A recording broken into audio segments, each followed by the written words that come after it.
प्यासी चींटी और कबूतर की कहानी। एक समय की बात है, गर्मियों के दिनों में एक चींटी बहुत प्यासी थी और वो अपनी प्यास बुझाने के लिए पानी की तलाश कर रही थी। कुछ देर आसपास तलाश करने के बाद वह एक नदी के पास पहुंची। सामने पानी था, लेकिन पानी पीने के लिए वह सीधे नदी में नहीं जा सकती थी, इसलिए वह एक छोटे से पत्थर के ऊपर चढ़ गई। लेकिन जैसे ही उसने पानी पीने की कोशिश की, वह नदी में जा गिरी। उसी नदी के किनारे एक पेड़ था, जिसकी टहनी पर एक कबूतर बैठा था। उसने चींटी को पानी में गिरते हुए देख लिया। कबूतर को उस पर तरस आया और उसने चींटी को बचाने की कोशिश की। कबूतर ने तेजी से पेड़ से एक पत्ता तोड़कर नदी में संघर्ष कर रही चींटी के पास फेंक दिया। चींटी उस पत्ते के पास पहुंची और उस पत्ते में चढ़ गई।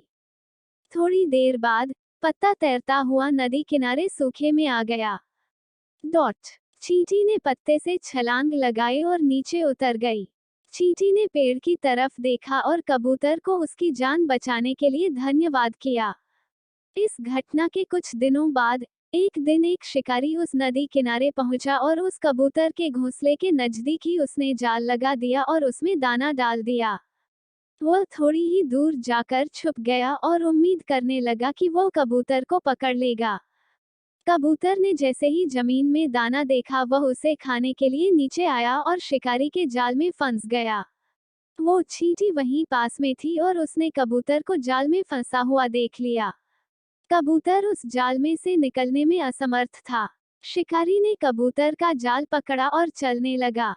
तभी चींटी ने कबूतर की जान बचाने की सोची और उसने तेजी से जाकर शिकारी के पैर में जोर से काट लिया। तेज दर्द के कारण शिकारी ने उस जाल को छोड़ दिया और अपने पैर को देखने लगा। कबूतर को जाल से निकलने का यह मौका मिल गया और वह तेजी से जाल से निकलकर उड़ गया। सीख कर भला हो भला। हम जब भी दूसरों का भला करते हैं, तो उसका फल हमें जरूर मिलता है। कबूतर ने चींटी की मदद की थी और उसी मदद के फलस्वरूप मुश्किल समय में चींटी ने कबूतर की जान बचाई। इसलिए कभी भी किसी की सहायता करने या अच्छा करने से पीछे न हटें। जब भी मौका मिले, दूसरों की बिना किसी स्वार्थ के मदद करें।